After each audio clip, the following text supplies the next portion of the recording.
What's up folks, Mike here at Watches. Welcome to the video, and today's video is going to be a very quick one about how to dress tweezers, or more to the point, how I like to dress tweezers.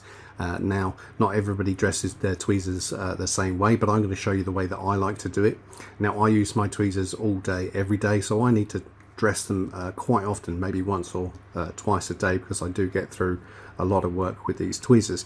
But if you're just starting out in watch repair, then obviously you're not going to need to dress them quite as much, but you're still going to need to have a rough idea on how you do it.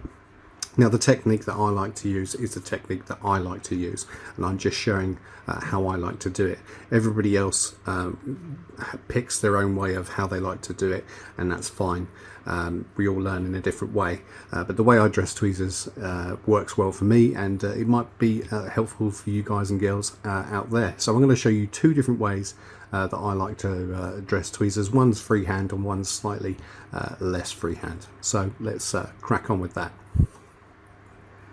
So the two main things you're going to need in order to start dressing tweezers pretty much freehand is going to be a little planishing or drill hole block like this, made from cast iron or steel. Either of those two materials is good, and I will leave links obviously in the description to similar items like this that you can find to do the same kind of job. Now, you don't want this to be too thick. You want it to be about 1 centimetre or less.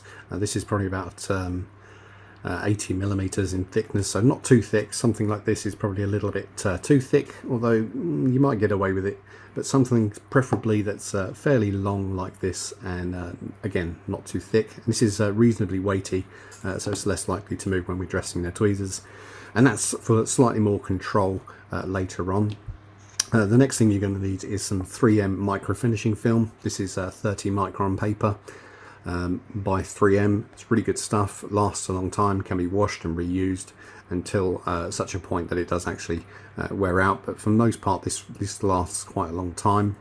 You can get this with an adhesive back and put it on a plate if you want to, or a flat surface, but I keep it just to the side because I quite often freehand dress the tweezers anyway. So this has an abrasive surface on one side and it's free floating on the other, so it doesn't stick to anything. So I've got a couple of tweezers here, a couple of them need sharpening or dressing. I'm not going to do the brass because the brass is going to ruin this paper, and I use a different paper for brass tweezers, which again is another little point. If you're going to do brass tweezers, keep their own separate paper for brass, because brass, obviously being much softer, will come off all over the paper and you'll end up making brass particles on your steel tweezers, which you might not want. So that's something else to bear in mind. So I've got a fine pair of titanium tweezers here, which I use every day, and then I've got a pair of snub nose tweezers, which I also use every day. So these are for general use and picking up balance capsules, and this is for everything else, including picking up fine pieces. So there are two ways, like I said, that I like to do them. One is freehand, completely freehand, and the other one is using this block. So when I'm doing something completely freehand, obviously it's very difficult to get an exact angle with the camera in front of my face, but I'm going to try and show you. Freehand wise, what I use is I use the little finger to set the height on the back end of the tweezer, and then I can pinch and hold the front of the tweezer and work each angle back and forth, side to side like that. I can turn the tweezer again and work the angle back and forth across the paper until I've done all four sides, and then that's done. So what we're going to do that quickly now. So I'm going to set a really shallow angle and keep the back of the tweezer as low as possible to the surface of the table, and we're just going to go back and forth a couple of times, count the times that you do it, raise up and do the same on the opposite side, count the times that you do it about 10 times, and again go onto the flat side surface, back and forth a couple of times. You don't need to do it a huge amount of times, just try and keep the amount of times that you do it reasonably equal, otherwise you'll end up with lopsided tweezers. And then what I like to use is an old piece of dirty Rodico to clean the tips, get all that dust off there. You can check the tips, which is going to be hard to do in the video, but you can see this now has a sharp point, which is what we want, a super sharp point. Now, the other thing that you shouldn't neglect is obviously the inside of the tweezers as well. You want to make sure that the inside faces are also dressed as well. That way it'll give you plenty of grip when you want to pick up small parts. So what I like to do is you can just grab the paper in your hand, open the tweezers, put them over the paper, keep it as flat as possible, and just draw the tweezers back. Do that a couple of times.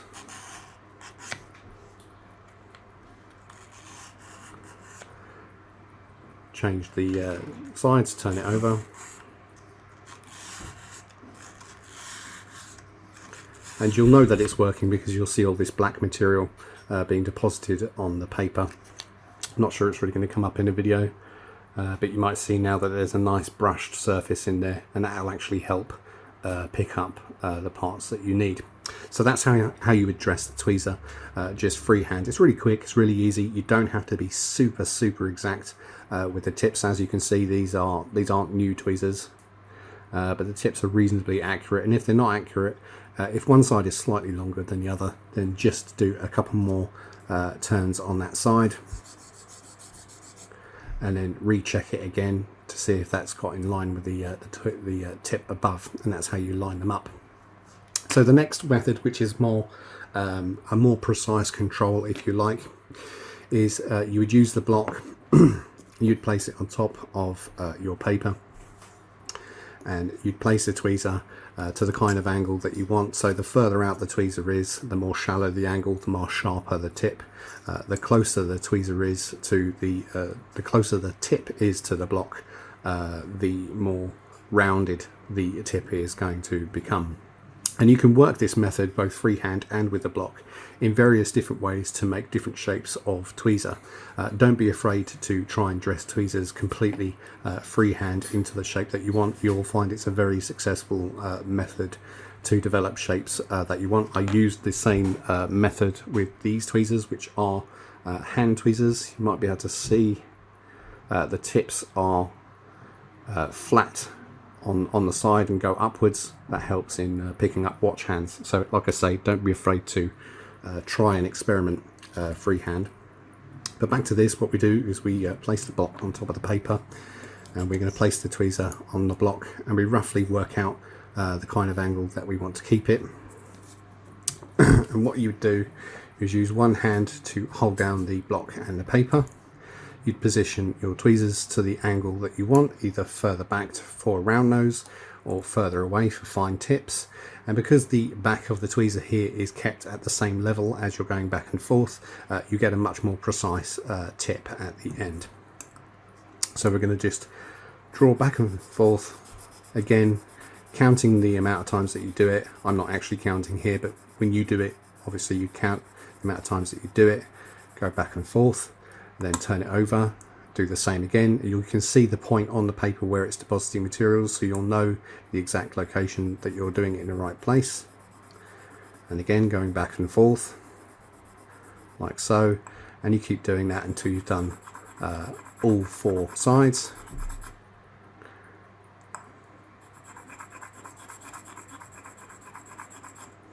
Etc. And then use a piece of Rodico to clean off any dust on the tips. Now these aren't going to be perfect because I'm doing these a million miles away from my face, but you will have had 4 dressed sides which equal to a point. And then again, what you want to do is you dress the inside of the tweezer again.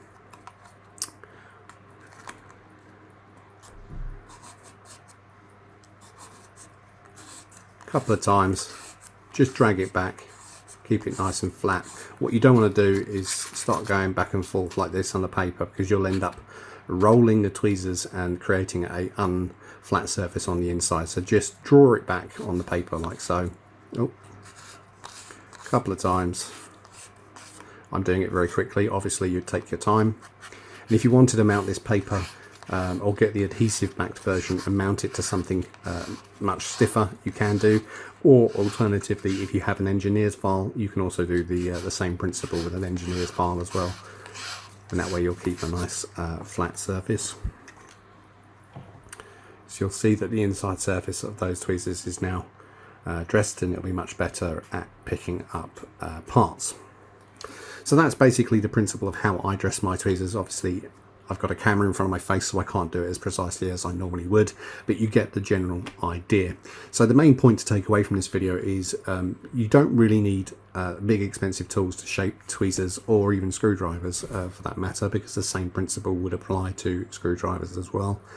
All you need to do is get yourself a piece of abrasive paper, a block like this if you want to be more accurate, and just experiment with one pair of tweezers, the different angles and shapes that you can get with the tweezers.